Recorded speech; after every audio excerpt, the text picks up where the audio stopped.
Hello everyone and welcome in a new video. और आज की इस वीडियो में हम सभी लोग करने वाले हैं पाइथन फंडामेंटल, यानी पाइथन के अंदर कौन कौन से बेसिक टर्म्स हैं, बेसिक चीज़ें हैं, वो हम इसमें देखने वाले हैं। कौन कौन से बेसिक इसमें मतलब एसेंशियल टॉपिक हैं जो हम पाइथन के अंदर पढ़ने वाले हैं, वो सारे आते हैं पाइथन फंडामेंटल के अंदर।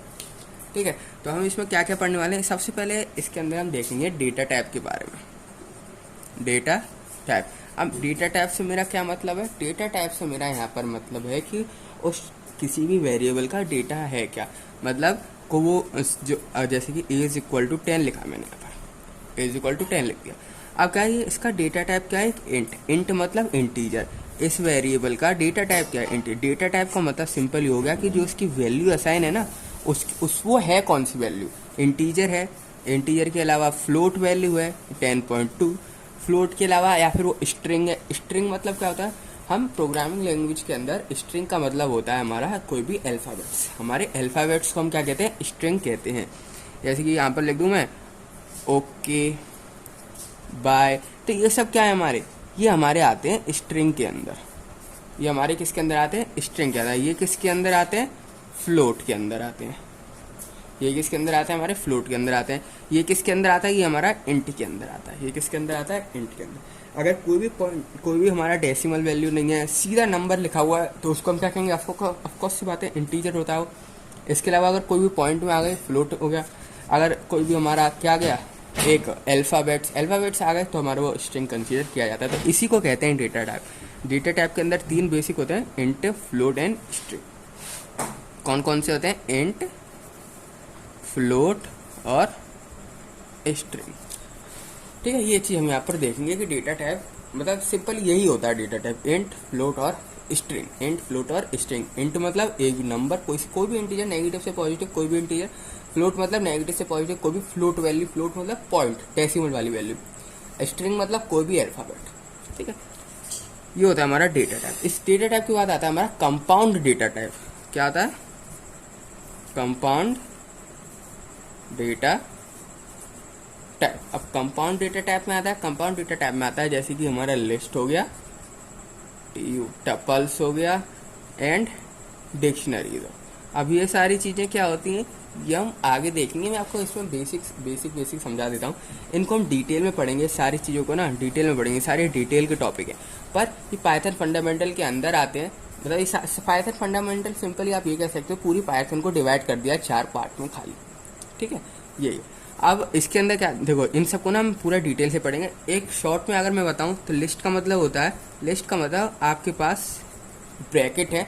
आपके पास क्या है? ब्रैकेट। इन्हें क्या कहते हैं? ब्रैकेट। आपके पास ये ब्रैकेट है ना, इसके अंदर इसको कहते हैं मतलब लिस्ट। इसको हम क्या कहते हैं? लिस्ट। यानी कि अगर आपने ऐसा लिख दिया एल इज इक्वल टू ये, तो एल जो है हमारा, ये जो है अब एक लिस्ट बन चुकी है। ये जो हमारी क्या बन चुकी है?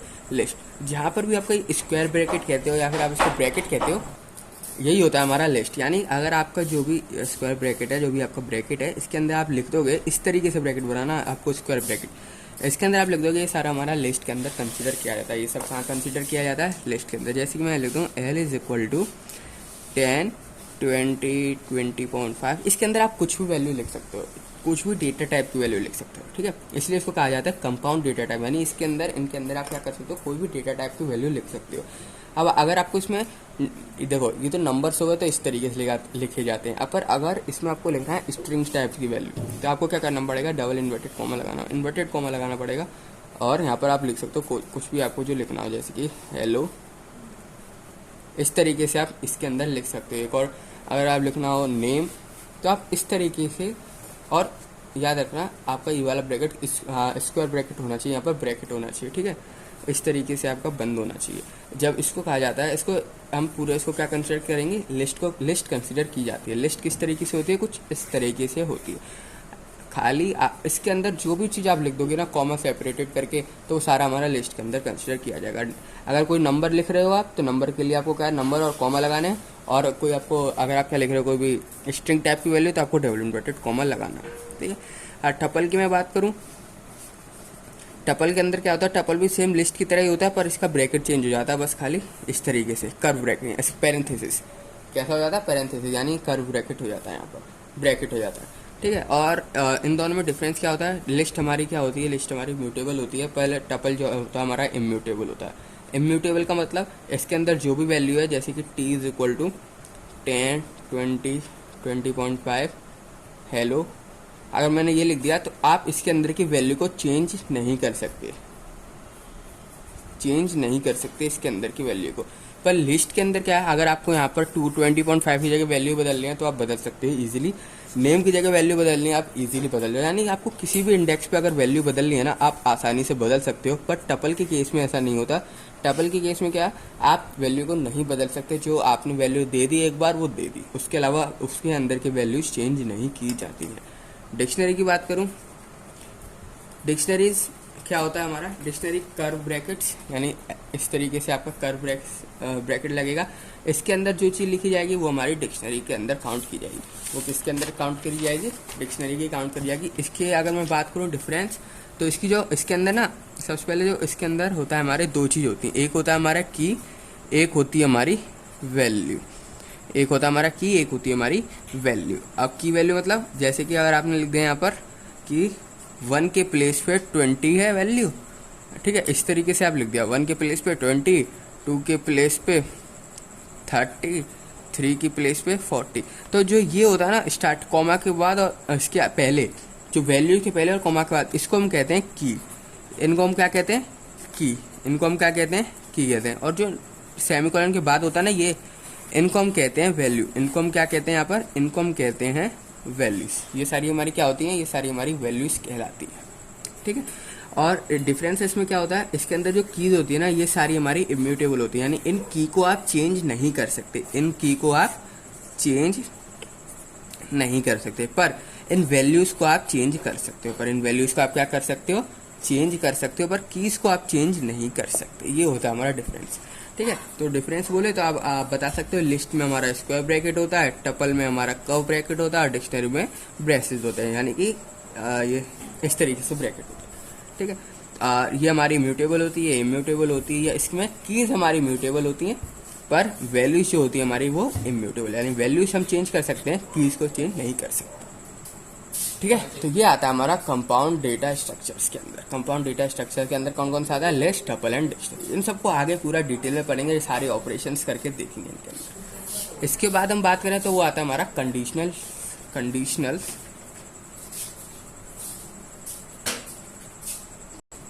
इसके बाद क्या आता है हमारा कंडीशंस, या और क्या आता है, लूप्स आता है, और क्या आता है इसमें, और इसमें फंक्शंस आते हैं। ये सारी चीज़ें क्या होती हैं, ये हम सारी चीज़ देखेंगे, कंडीशंस, लूप्स एंड फंक्शन। इसमें कंडीशन और लूप तो क्लियर है, मतलब लूप्स क्या हो गया, लूप सिंपली अगर आप कोई चीज़ कई बार रिपीट करनी है। लूप्स का मतलब सिंपल मैं आपको एक बार तीनों को बता देता हूँ। लूप्स का मतलब क्या होता है, लूप्स को अगर आपको कोई चीज़ रिपीट करनी है, कोई चीज़ रिपीट करनी है, बार बार चलानी है, तो हम क्या करते हैं, लूप्स लगाते हैं। अगर आप लूप्स किस तरीके से लगता है, हमारा लूप भी हमारे दो तरीके के होते हैं, एक होता है हमारा फॉर, एक होता है हमारा वाइल, फॉर और वाइल, ठीक है। फॉर लूप क्या है, अगर आपको दो कंडीशन गिवन है, कौन कौन सी कंडीशन, एक तो लोअर लिमिट, एक हमारी अपर लिमिट। अगर ये दो कंडीशन गिवन है, लोअर लिमिट और अपर लिमिट, तो आप क्या करते हो, फॉर लूप लगाते हो। पर अगर आप वाइल लूप में क्या होता है, वाइल लूप में हम कंडीशन लिखते हैं, वाइल लूप में हम क्या लिखते हैं, कंडीशन लिखते हैं। अब कंडीशन क्या होता है हमारा, कंडीशन होता है हमारा सिंपली क्या करना है आपको। कंडीशन का मतलब क्या होता है, क्या करना है, जैसे कि ए के अंदर मैं 10 वैल्यू स्टोर करा दूंगा, मेरे कंडीशन चाहिए, मेरे को कंडीशन क्या करनी है, अगर ए हमारा ग्रेटर देन हुआ 20 से, अगर ए हमारा ग्रेटर देन है 20 से, तो हमारा ये प्रिंट हो जाए इसके अंदर ओके।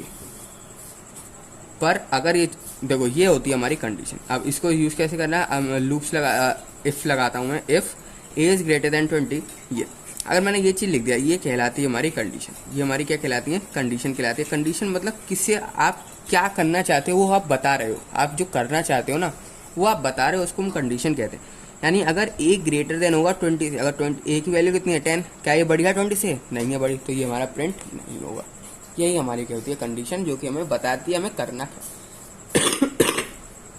जो कि हमें बताती है हमें करना क्या है, ठीक है। इसके बाद हमारा लूप्स होता है, यानी कोई भी चीज़ को बार बार करना हो तो वो किस तरीके से किया जाता है, फॉर वो यूज़ किस तरीके से करते हैं, for I in collection, collection कुछ भी हो सकता है। कलेक्शन में आप क्या कर सकते हो, लिस्ट, टपल, डिक्शनरी और रेंज, आप कुछ भी लिख सकते हो। कलेक्शन होना चाहिए बस, आप कलेक्शन यहाँ पर कुछ भी लिख सकते हो। और आई यहाँ पर क्या रिप्रेजेंट करता है, आप आई की जगह भी यहाँ पर कुछ भी ले सकते हो जो कि इसके अंदर चलेगा, जो कि इसके अंदर सीक्वेंस वाइज चलेगा। आप आई की जगह आप यहाँ पर कुछ भी ले सकते हो। जनरली हम क्या करते हैं, आई से इसको लिखते हैं। और वाइल भी होता है इसी तरीके से, आपको क्या लिखना है, वाइल, और यहाँ लिख दो कंडीशन, बस खत्म कहानी। वाइल और कंडीशन लिखी आपने, यहाँ पर क्या आएगा, कंडीशन आएगी और आपका प्रोग्राम चालू हो जाएगा। ठीक है, आपका प्रोग्राम क्या हो जाएगा, यहाँ पर स्टार्ट हो जाएगा। यही आता है हमारा कंडीशन सॉल्व। फंक्शन की बात करूँ, फंक्शन क्या होता है, अगर आपको क्या करना है, कोई भी चीज़ को बार बार यूज़ करना है और आपको आपने सम कर दिया 2 नंबर का, आपको क्या करना है, बार बार यूज़ करना है। बस आपको वैल्यू चेंज करनी है और बार बार यूज़ करना है सम को। आपको सम करना कई सारे नंबरों का। देखो, एक तो क्या तरीका है, ए की वैल्यू लो यूज़र से, बी की वैल्यू लो यूज़र से, उसके बाद सी में स्टोर करा दो, उसके बाद प्रिंट करा दो सी। एक तो ये हमारा तरीका है जो कि बिल्कुल सही है। पर अगर मैं बार बार करूँगा 4 लाइन वाले की, अगर मेरे को 100 बार करना है तो 100 × 4 कर दो, 400 लाइन लग जाएंगी मेरे को, 400 लाइन लग जाएंगी। सोच रहे हो कितनी ज़्यादा लाइन लग जाएंगी। पर फंक्शन की मदद से आप क्या कर सकते हो, इन काम को 2 ही बार में कर सकते हो। ए की वैल्यू लो, बी की वैल्यू लो और प्रिंट के अंदर आप उस फंक्शन को कॉल कर दो। आपका क्या हो जाएगा, 3 लाइन में काम खत्म हो जाएगा। ठीक है, अब इसमें क्या कैसे करते हैं, इसके लिए सिंपली आपको सबसे पहले फंक्शन बनाना होता है। डेफ करके आपको यहाँ कोई भी नाम से आप फंक्शन बना सकते हो। मैं सम करना चाहता हूँ तो सम कर दूंगा, इस नाम से मैं फंक्शन बना दूंगा। इसके अंदर आप कुछ भी पास कर सकते हो।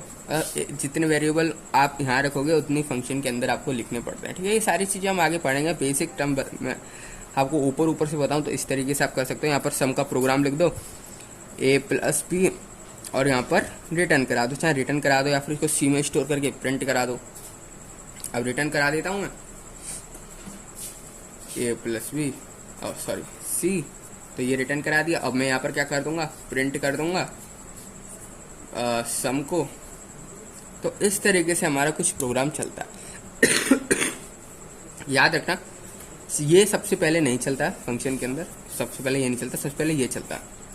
यहाँ से कॉल होगा फिर ऊपर जाएगा प्रोग्राम, यहाँ से कॉल होगा फिर ऊपर जाएगा। इन सब फंक्शन को ना डिटेल में पढ़ेंगे, बहुत मज़ा आएगा फंक्शन वाले से। ठीक है, तो ये सब चीज़ होता है हमारा इसके अंदर। फंक्शन के अंदर सिंपली आप ये समझ सकते हो, मेरे को बार बार ये चीज़ें नहीं लिखनी है, बार बार एक चीज़ को नहीं लिखना पड़ता। बस मेरे को क्या करना है, जो चीज़ ज़रूरत है बस उतना लिखूंगा और फंक्शन को कॉल कर दो। जितने बार यहाँ कॉल कर दिया, यहाँ पर कई सारे कोड लेके और फिर मैंने इसको कॉल कर दिया तो फिर कॉल हो जाएगा, फिर कॉल हो जाएगा। ऐसा नहीं है कि जैसे कि पाइथन क्या होती है, सीक्वेंस वाइज चलती है, लाइन बाय लाइन। ये करा, ये क्या, फिर वापस ऊपर चले जाएगा, ये वापस ऊपर चलेगा। फिर लाइन लिखने के बाद आपने फिर से इसको कॉल करना चाहते हो किसी और 2 नंबर के लिए, और फिर ऊपर चले जाएगा। ठीक है, तो इस तरीके से आपका ये यहाँ पर चलता है। तो यही होते हैं हमारे कुछ पाइथन के फंडामेंटल्स। ठीक है, आपको ये सारी चीज़ें हम आगे पढ़ेंगे। बस ये फंडामेंटल होते हैं जो कि हमें आगे यूज़ करने पाइथन के अंदर। इन सबको पढ़ेंगे डिटेल में इस वीडियो में। इतना ही, मिलते हैं आप सब लोगों से नेक्स्ट वीडियो में।